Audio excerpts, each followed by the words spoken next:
লাইটটা অন করে দাও। High dear viewers, this is শাখাত সাইন। আজকে আজকে এই সপ্তাহের ভিডিওতে আমরা নতুন আরেকটি খুব গুরুত্বপূর্ণ বিষয় নিয়ে আপনাদের সামনে উপস্থিত হয়েছি। তো আসলে আজকের যে ভিডিওর বিষয় সেটি হচ্ছে যে আপনি আইএলটিএস এর বেসিক নিয়ে আমি আজকে আলোচনা করব। যে অনেকেই বিগত ভিডিওগুলোতে আমাকে অনেকেই প্রশ্ন করেছেন যে স্যার আইএলটিএস এর বেসিক নিয়ে আমাদের জন্য একটা ভিডিও তৈরি করেন, যে আসলে বেসিকটাকে আমরা কিভাবে ইমপ্রুভ করবো বা বেসিক জিনিসটা কি। তো অনেকেই যারা আমার এই ভিডিওটি দেখছেন, যারা আসলে বেসিক আইএলটিএস সম্পর্কে জানেন না, তারা অবশ্যই আইএলটিএস এর উপরে আমাদের অনেকগুলো ভিডিও আছে, সেগুলো দেখে নেবেন। আর যারা আইএলটিএস সম্পর্কে জানতে চান বা আইএলটিএস এর বেসিকটাকে ইমপ্রুভ করতে চান, তাদের জন্য আসলে আজকের এই ভিডিওটি করা। তো এই ভিডিওতে মেনলি আমি প্রথমে আলোচনা করব হচ্ছে যে আইএলটিএস এর বেসিক বলতে আমরা কি বোঝাচ্ছি, এবং এরপরে আমরা আলোচনা করব হচ্ছে যে আইএলটিএস এর বেসিকটাকে ইমপ্রুভ করার জন্য আপনি কি কি স্টেপগুলো নিতে পারেন। তাই ভিডিওটির কোনো অংশ অবশ্যই মিস করবেন না, শুরু থেকে শেষ পর্যন্ত পুরো ভিডিওটি দেখবেন। তো যাই হোক, আমরা শুরু করি যে আসলে আইএলটিএস এর বেসিক বলতে আমরা কি বোঝাচ্ছি। আচ্ছা, প্রথমত হচ্ছে কি আইএলটিএস পরীক্ষা সম্পর্কে আমরা যারা জানি অথবা জানি না, আইএলটিএস এর 4টা মডিউলের উপরে পরীক্ষা হয়। একটা হচ্ছে স্পিকিং, রিডিং, রাইটিং, লিসনিং। এই 4টি বিষয়ের উপরে ভিন্ন ভিন্ন টেস্ট হবে আপনার। এর মধ্যে 3টি টেস্ট হবে হচ্ছে রিটেন টেস্ট মানে লিখিত পরীক্ষা, এবং একটি টেস্ট বা স্পিকিং টেস্টই হবে ওরাল টেস্ট। তো এই টেস্টগুলোতে আপনার বিভিন্ন ধরনের আইএলটিএস এর যারা পরীক্ষক বা পরীক্ষা নিয়ন্ত্রক আছেন, তারা আসলে বিভিন্ন মানদণ্ডের উপরে বেচ করে আপনাকে এই আইএলটিএস এর এক্সামটা মূলত নিয়ে থাকেন। ধরুন আমি একটা এক্সাম্পল যদি দিই, যেমন স্পিকিং টেস্টে তারা মেইনলি যাচাই করে আপনার ভোকাবুলারি ভালো আছে কিনা, আপনি গ্রামার ভালো ইউজ করতে পারেন কিনা, উচ্চারণ ভালো আছে কিনা, এবং আপনার কথাটা ন্যাচারাল কিনা। তো এই বিষয়গুলোকে মানে বেস করেই যে আপনার আইএলটিএস স্পিকিং টেস্টটা করা হয়। এরকম রিডিং, রাইটিং, লিসনিং প্রত্যেকটিতে আসলে এই যাচাই করার মানদণ্ড আলাদা আলাদা আছে, যেগুলো আপনি আইএলটিএস কোর্স স্টার্ট করলে কিংবা আইএলটিএস সম্পর্কে ঘাটাঘাটি করলে আপনি এই বিষয়ে আরো জানতে পারবেন। তো আইএলটিএস এর বেসিক বিষয়টা বলতে আসলে কি বোঝাচ্ছে। প্রথমত যেহেতু বলা হয়েছে যে 4টি বিষয়ের উপর আপনার পরীক্ষা হবে, তার মানে হচ্ছে গিয়ে 4টি মডিউলের উপরে পরীক্ষা হবে। যেমন স্পিকিং, রিডিং, রাইটিং, লিসনিং। তার মানে বেসিক বলতে আমরা এটাই বোঝাচ্ছি যে আসলে এই 4টিতে আপনি কতটুকু স্ট্রং বা কতটুকু দুর্বল, এই জিনিসটা আমাদেরকে আমরা আমরা মানে বেসিক বলতে এই জিনিসটা আমাদের বোঝানো হয়। তো ধরুন আমি যদি প্রথমে আসি হচ্ছে যে মানে অনেকে আমাকে প্রশ্ন করেন, যেমন কেউ কেউ প্রশ্ন করেছেন যে আমার গ্রামার কি কি ইমপ্রুভ করলে আমার আইএলটিএস এর বেসিকটা ভালো হবে। অনেকে আমাকে প্রশ্ন করেন যে স্যার স্পিকিং এ কোন জিনিসটি ভালো করলে আমার আইএলটিএস এর বেসিক ইমপ্রুভ হবে। এইভাবে করে অনেকে অনেক প্রশ্ন করেন যে কোন কোন বিষয়গুলোকে আসলে খেয়াল করলে আমার আইএলটিএস এর বেসিকটি ভালো হবে। তো আমি একটু একটু করে সবগুলো বিষয়, প্রথমে আমি স্পিকিং এর আপনি বেসিক কিভাবে ইমপ্রুভ করবেন বা এই স্পিকিং এর বেসিকটা কি সেটা আমি আপনাদেরকে আলোচনা করব, তারপর আমি ইমপ্রুভমেন্ট নিয়ে আলোচনা করব।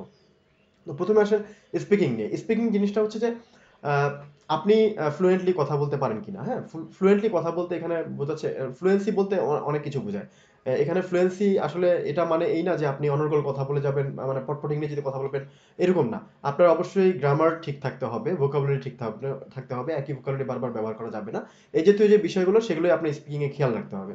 এখন যারা একেবারে স্পিকিং পারেন না, হ্যাঁ, তাদের জন্য আইএলটিএস এর স্পিকিং টেস্টে রেজাল্ট ভালো আসবে না। এটা এটা সত্যি কথা। এখন এর জন্য আপনার স্পিকিংটা ইমপ্রুভ করতে হবে। আর স্পিকিং ইমপ্রুভ করার সবচেয়ে বেস্ট ওয়ে হচ্ছে যে আপনার কথা বলে যাওয়া, অর্থাৎ প্রচুর পরিমাণে প্র্যাকটিস করা। আপনি যতটুকু রুলস শিখবেন, যত কোর্স করবেন, এটা আসলে খুব একটা কাজে দিবে না। রুলস ফলো করলেন, কোর্স করলেন, এটা বা ইউটিউবের ভিডিওই বা দেখলেন, হ্যাঁ, এতে আপনার স্পিকিং কিন্তু ইমপ্রুভ হবে না। স্পিকিং ইমপ্রুভ করার প্রথম ওয়ে হচ্ছে আপনাকে প্রচুর কথা বলতে হবে, ইংরেজিতে কথা বলতে হবে, এবং চেষ্টা করবেন আপনি একটা পার্টনার ম্যানেজ করে ইংরেজিতে কথা বলার জন্য। এবং কথা বলার সময় আপনি গ্রামার ঠিক হচ্ছে কিনা এটা একটু খেয়াল রেখে কথা বলার চেষ্টা করবেন। ভোকাবুলারি আরো নতুন নতুন যত ভোকাবুলারি শিখবেন, সেগুলোকে ব্যবহার করে কথা বলার চেষ্টা করবেন। এইভাবে করে আপনি স্পিকিংটাকে আপনাকে ইমপ্রুভ করতে হবে। যখন আপনি স্পিকিং করতে পারবেন, ফ্লুয়েন্টলি কথা বলতে পারবেন, তখন আপনি আইএলটিএস এর স্পিকিং যে টেস্টের যে মডিউলটি, সেটি আপনি প্রিপারেশন নিতে পারেন, যে এখন আমি স্পিকিং করতে পারি, এখন আমি আইএলটিএস এর স্পিকিং টেস্টের যে মডিউলটি সেটি আমি চর্চা করব। আচ্ছা, এরপর হচ্ছে আমরা আসি রিডিং টেস্ট। এখন রিডিং টেস্টে রিডিং টেস্টের ক্ষেত্রে এবার রিডিং এর যদি আপনি ইমপ্রুভ করতে চান, তাহলে রিডিং ইমপ্রুভ করার ক্ষেত্রে আপনাকে যেটা করতে হবে সেটা হচ্ছে রিডিং পড়তে হবে। আপনার রিডিং এর বেসিকটা বা রিডিং এর লেভেলটা কতটুকু আছে, এটা যাচাই করার জন্য অন্য কোথাও যাওয়ার কোনো প্রয়োজন নেই। আপনি জাস্ট একটা পত্রিকা নেন, ইংরেজি পত্রিকা নিয়ে আপনি সেখানে ইংরেজি পত্রিকার একটা প্যারা মানে সিলেক্ট করেন, সেটাকে আপনি রিডিং করেন। পরে আপনি দেখেন যে আপনি আসলে এটার জিসটা ধরতে পারেন কিনা। যদি আপনি এটা জিনিসটা ধরতে পারেন, তাহলে আপনার রিডিং স্কিল মোটামুটি আছে, আপনি আইএলটিএস প্রিপারেশন নিলেই চলবে। আর যদি মনে হয় যে না, আপনি এটার জিনিসটা ধরতে পারছেন না, জিস বলতে এখানে বোঝানো হচ্ছে যে সারাংশ বা সারমর্ম বা মূল কথা বা অবজেক্টিভটা আপনি ধরতে পারছেন কিনা। যদি ধরতে পারেন, আপনার আইএলটিএস এর রিডিং এর মানে বেসিকটা মোটামুটি ভালো আছে, আপনি এখন আইএলটিএস এর প্রিপারেশন নিলে মোটামুটি আপনার চলবে। আর যদি দেখেন যে না, মূল কথাগুলো ধরতে পারছেন না, আপনার জন্য কষ্ট হয়ে যাচ্ছে অনেক, তাহলে সেক্ষেত্রে আপনার রিডিং স্কিলটি ইমপ্রুভ করতে হবে। তো রিডিং স্কিলটি ইমপ্রুভ করার জন্য যে ওয়ে আপনাকে ফলো করতে হবে সেটা হচ্ছে যে আপনি এখন থেকে ইংরেজি পত্রিকা পড়া শুরু করেন। কারণ হচ্ছে যে আসলে সাঁতার কাটতে হলে পানিতে নেমেই সাঁতারটা কাটা শিখতে হবে। আপনি ডাঙায় বসে কখনো সাঁতার কাটা শিখতে পারবেন না। তো সুতরাং আপনি যখন রিডিং স্কিল ইমপ্রুভ করতে যাবেন, আপনাকে ইংলিশ রিডিং পড়ার অভ্যাস করতে হবে। আর রিডিং পড়ার ক্ষেত্রে আপনি English magazine, English news paper এগুলো আপনি পড়া শুরু করে দেন। আর এগুলো পড়া যখন শুরু করবেন, এগুলো পড়তে যেয়ে আপনি অনেক সমস্যা পড়বেন। ধরুন পড়তে যেয়ে ভোকাবুলারি হয়তো দু একটা আননোন বেরোবে, গ্রামাটিক্যাল একটা স্ট্রাকচার এখানে দেওয়া আছে, সেই স্ট্রাকচারটা আপনি এর আগে কখনো দেখেন নাই, বা এই স্ট্রাকচারের মিনিংটা কি হতে পারে সেটা আপনি বুঝতে পারতেছেন না, সেই জিনিসগুলো আপনাদের জানতে হবে। যেমন আমি যদি একটা ছোট ভোকাবুলারি দিয়ে যদি আমি একটা এক্সাম্পল দিই, যেমন হার্ড, হার্ড মানে হচ্ছে যে মানে কষ্ট করা, কিন্তু হার্ডলি এটা অনেকে আবার ভুল বোঝে, এই হার্ডলি মানে মানে মানে এটাকে অ্যাডভার্ব বোঝে, হার্ডের অ্যাডভার্ব হিসেবে বুঝে, কিন্তু আসলে হার্ডলি মানে হচ্ছে গিয়ে কখনোই করা হয় না বা কদাচিৎ বা করা হয় না বললেই চলে, এরকম একটা মিনিং দেয়, তাহলে একটা নেগেটিভ মিনিং দিল। এখন আপনি যদি এটা রিডিং প্র্যাকটিস না করেন, তাহলে এই হার্ডলি মিনিং দিয়ে একটা নেগেটিভ মিনিং দিচ্ছে, এটা কিন্তু আপনি ধরতে পারবেন না। তো এইভাবে করে আপনাকে আসলে ওই যে বললাম যে সাঁতার কাটতে হলে পানিতে নামতে হবে, ডাঙায় বসে সাঁতার কাটা শেখা যাবে না।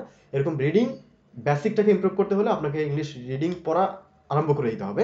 আপনি ওই ভোকাবুলারি মুখস্থ করে তারপরে আপনি গ্রামার শিখে কিন্তু আপনি রিডিং এ ভালো করতে পারবেন না।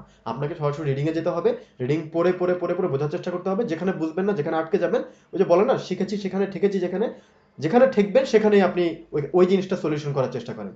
এইভাবে করে যদি দেখেন যে না রিডিংটা বুঝতে পারেন, তখন আপনি আইএলটিএস এর প্রিপারেশন, আইএলটিএস রিডিং এর প্রিপারেশন নেওয়া শুরু করতে পারেন।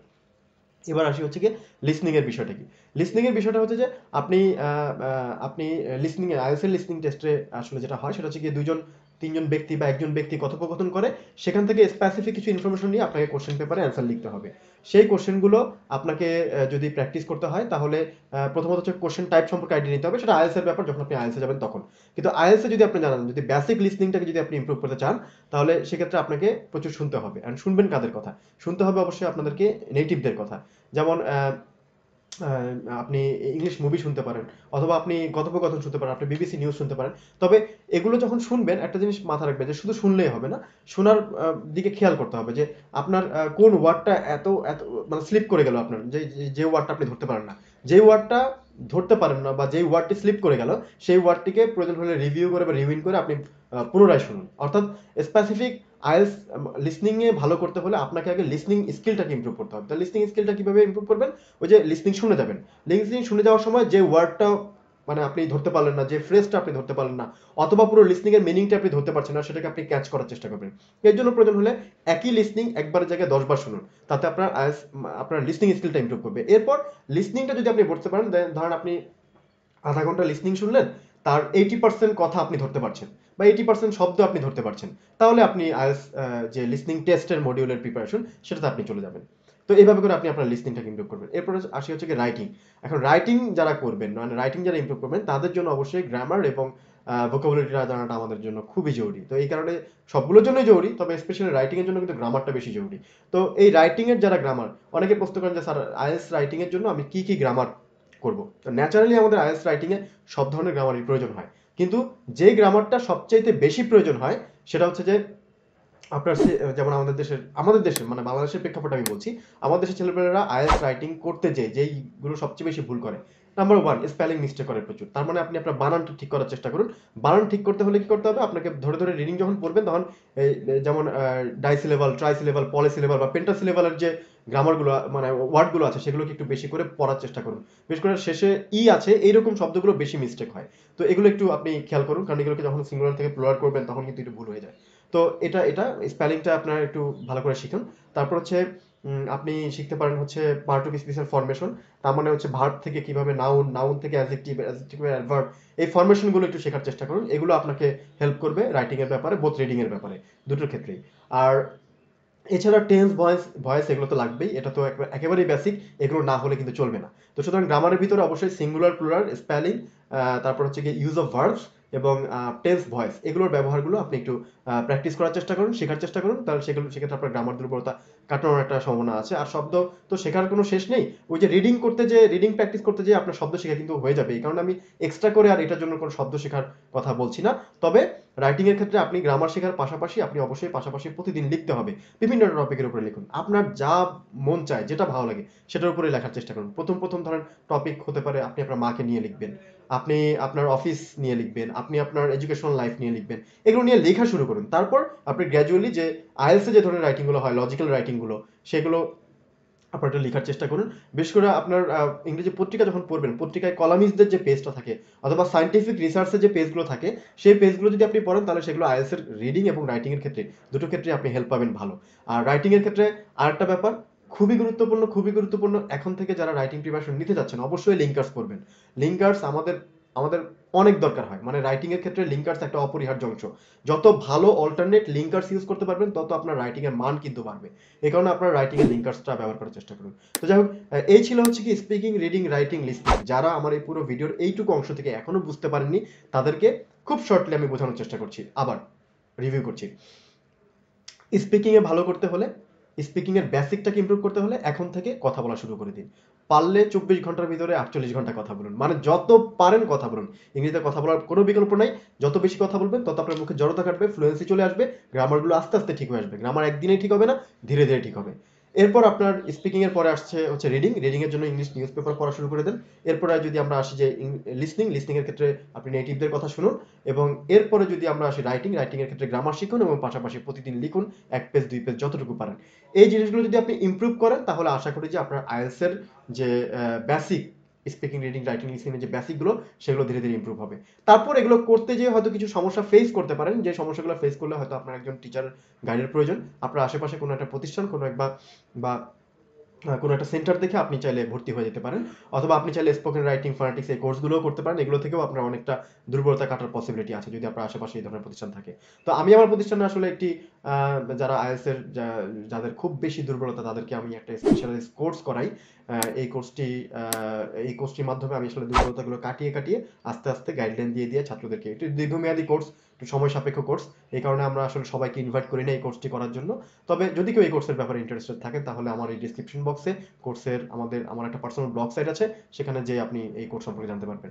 হোয়াট এভার, আপনি চাইলে নিজে প্র্যাকটিস করে কিন্তু আপনি আপনার নিজের বেসিকগুলোকে কিন্তু ইমপ্রুভ করতে পারবেন। আর এই বেসিকগুলোকে ইমপ্রুভ করার জন্য অনেক মানে কিছু করার দরকার নেই। আমি যে কয়েকটি জিনিস বললাম স্পিকিং, রিডিং, রাইটিং, লিসনিং এর, এই কয়েকটি জিনিস আপনারা একটু ফলো করার চেষ্টা করেন এখন থেকেই, যারা ভবিষ্যতে আইএলটিএস প্রিপারেশন নিতে চাচ্ছেন।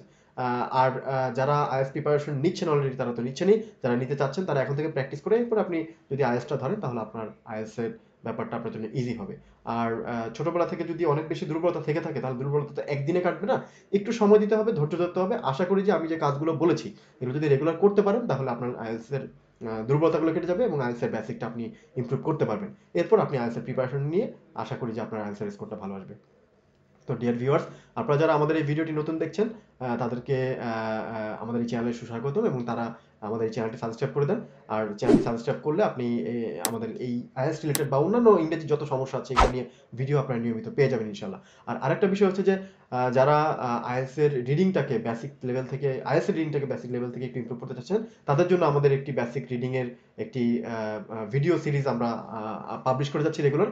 এটা ডেসক্রিপশনে দেওয়া আছে, এই লিঙ্কটি আপনারা এখানে ক্লিক করে কিন্তু আইএলটিএস এর বেসিক থেকে রিডিং মানে আইএলটিএস রিডিং পর্যন্ত যে ভিডিওগুলো আছে সেগুলো দেখে আপনি আপনার নিজের রিডিং এর দুর্বলতা কাটাতে পারবেন। তো ডিয়ার ভিউয়ার্স, আজকে এই পর্যন্তই। আমার সামনের যে ভিডিওগুলো আছে সেগুলো দেখার আমন্ত্রণ জানিয়ে আজকের ভিডিওটি এখানে শেষ করছি। Thank you very much.